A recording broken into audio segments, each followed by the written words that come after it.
Alhamdulillah, alhamdulillahilladzi arsala rasulahu bil huda wa dinil haq liyudhhirahu 'ala dini kullih wa kafa billahi syahida wa kafa billahi wakila.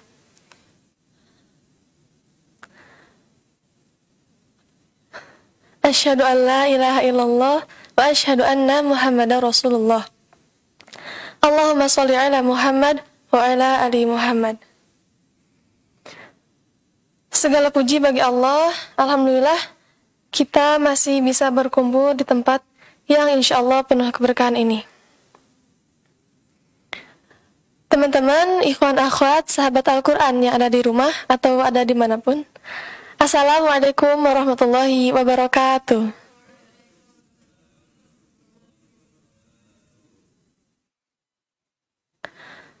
Teman-teman pasti udah nggak asing lagi ketika mendengar kata-kata pengalaman adalah guru terbaik. Kenapa bisa dibilang guru terbaik gitu ya? Karena ya selayaknya seorang guru gitu yang bisa memberikan banyak pelajaran untuk murid-muridnya. Pengalaman itu bisa diambil dari mana aja. Bisa dari keluarga, teman-teman, atau buku-buku yang kita baca. Artinya, sebuah pengalaman nggak harus kita sendiri yang ngalamin. Kalau saya tuh suka banget kalau udah ngobrol empat mata sama seorang teman. Ngedengerin curhatannya, ngedengerin tentang kisah-kisah pengalamannya gitu ya. Kenapa? Ya karena dari situ saya bisa mengenal dia. Saya mengenal dia dari apa yang saya lihat, menurut pandangan saya. Bukan hanya dari apa yang orang lihat atau yang orang bicarakan gitu ya tentang dia. Nah, kalau kemarin-kemarin saya kultum tentang pengalaman pribadi ya. Nah, sekarang saya kultum tentang pengalaman yang nggak saya alamin. Yaitu ada kisah-kisah gitu ya, dari yang saya baca. Jadi, ada seorang pria, seorang pemuda. Dia itu seorang tulang punggung keluarga gitu ya. Nah, kerjaannya dia setiap hari pergi pagi, pulang malam, badannya lusuh, keringat di mana-mana gitu ya. Dan apa yang dia kerjain selama setiap hari itu? Dia setiap hari mencari pekerjaan, ya pekerjaan untuk keluarganya gitu. Tapi apa? Alhasil setiap hari dia belum belum ada pekerjaan yang menerima dia gitu ya. Dia ngelamar kesana kesini gitu, tapi belum ada satupun yang menerima dia gitu. Akhirnya setiap hari dia harus pulang dengan membawa sebuah kekecewaan gitu ya, buat istrinya, buat anak-anaknya, atau mungkin buat ibunya gitu ya. Nah, tapi si pria ini tuh nggak lupa untuk membawa oleh-oleh. Kira-kira ada yang tahu nggak oleh-olehnya apa? Nah, oleh-olehnya itu adalah sebuah senyuman sederhana yang kadang sulit gitu untuk kita bagikan. Nah, kenapa? Walaupun si pria ini pulang dengan membawa kekecewaan, tapi seenggaknya dia menghadirkan senyuman untuk istri-istrinya. Istri-istrinya. Salah, teman-teman. Salah, maaf ya. Jangan ngajak ngobrol. Untuk istrinya dan anak-anaknya. Wallahu a'lam udah punya berapa anaknya gitu ya. Nah, terus apa ya? Maksudnya seenggaknya ngasih kegembiraan gitu ya. Karena coba ya, kadang gitu ya, kita tuh sering banget di posisi kayak gitu, teman-teman. Di saat kita pusing gitu ya, di saat kita capek, di saat aduh ziyadah gimana, atau enggak ini teman kok kayak gini, atau enggak misalnya aduh keluarga di rumah gitu ya, pokoknya mumet lah, banyak kesusahan itu yang kita alami. Dan kita tuh apa gitu ya, jatuhnya kita tuh ya jadinya bad mood, jadinya pengen uring-uringan gitu ya saat mengalami kesusahan ini. Tapi coba betapa indahnya gitu ya sama si pria yang dia lakuin gitu ya. Walaupun dia lagi kayak gitu, dia masih tetap senyum, ngebagiin sedikit kebaikan untuk keluarganya gitu. Ya sama halnya kayak kita kalau di sini gitu ya.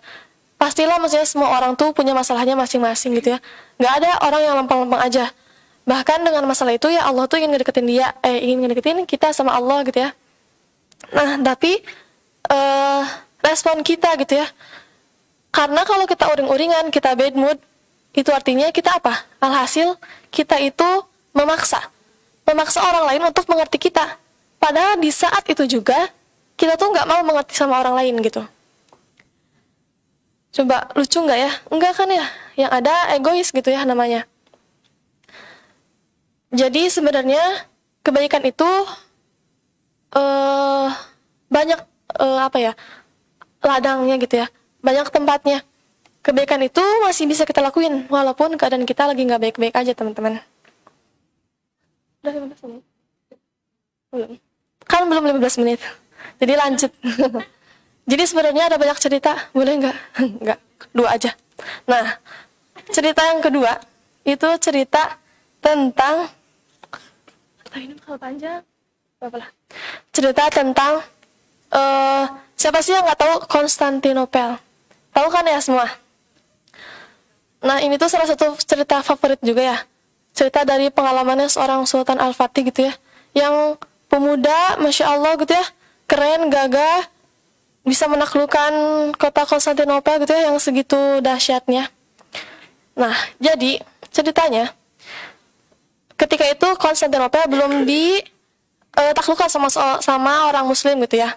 Nah, sebelumnya banyak banget sultan-sultan, raja-raja yang mau menaklukkan si Konstantinopel ini, tapi nggak ada satupun yang berhasil.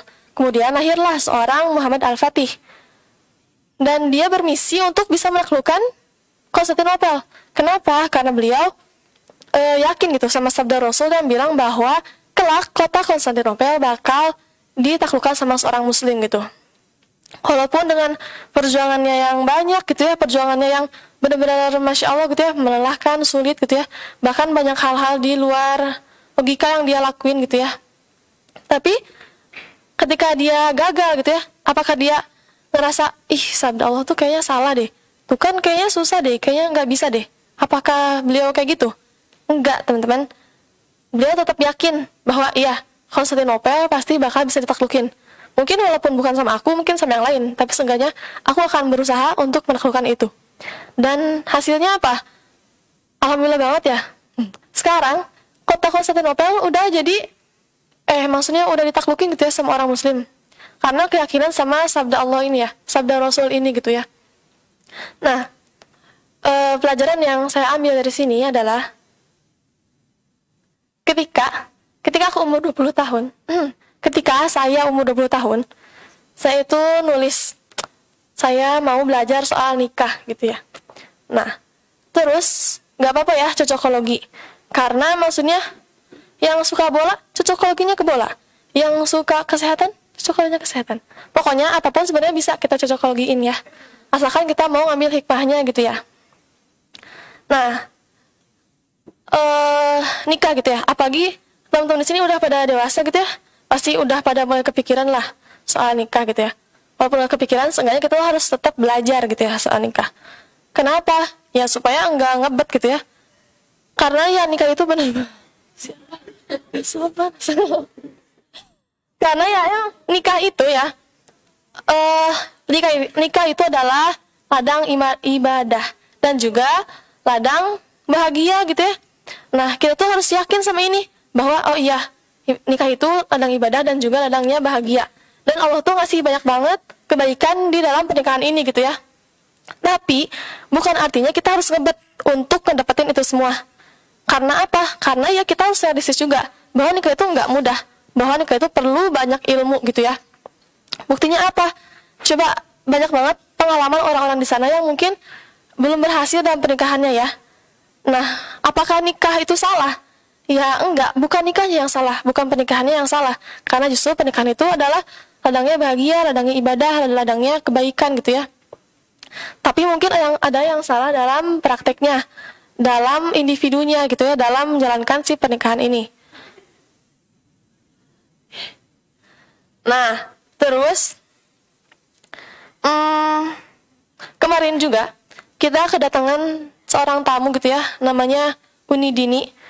Dan beliau tuh bilang kayak gini, Prinsip saya ketika saya masih menjomblo gitu ya, beliau bilang kita jangan sibuk kurusin hal yang udah Allah tetapkan gitu, apa aja, jodoh, ajal, maut gitu ya. Ya kita harus fokus sama hal yang belum Allah kasih jaminan gitu ya, kayak amal kita, apakah kita akan masuk surga atau neraka gitu ya, kan kita nggak tahu itu semua, walaupun memang udah Allah catat pastinya. Nah, jadi ketika menjomblo itu apa yang harus kita lakukan? Ya kita harus fokus beramal, fokus cari amal soleh gitu ya, supaya ya nanti juga kalau soal jodoh gitu ya bakal datang sendiri gitu ya, karena kita nggak tahu apakah jodoh kita si dia atau si maut gitu ya, kita nggak tahu, dan kapan datangnya kita nggak akan tahu gitu ya. Nah, terus buat yang lagi galau nih ya, Islam itu masya Allah banget, selalu bisa memberikan celah kebaikan gitu dimanapun, dalam posisi apapun gitu ya, saat kita lagi galau misalnya. Kata Umi Dini juga gitu ya, buat teman-teman yang udah baca buku Api Tauhid pasti tahu banget ya kisah ketika Fahmi galau mau cerai sama istrinya gitu ya. Dia tuh bertekad untuk hataman 40 kali gitu, dan masya Allah gitu ya, berkualitas banget. Atau mungkin teman-teman di sini ada misal, ya Allah aku kagum sama dia misalkan ya, tapi dia tuh kayaknya masya Allah banget, kayaknya jauh gitu sama aku. Nah,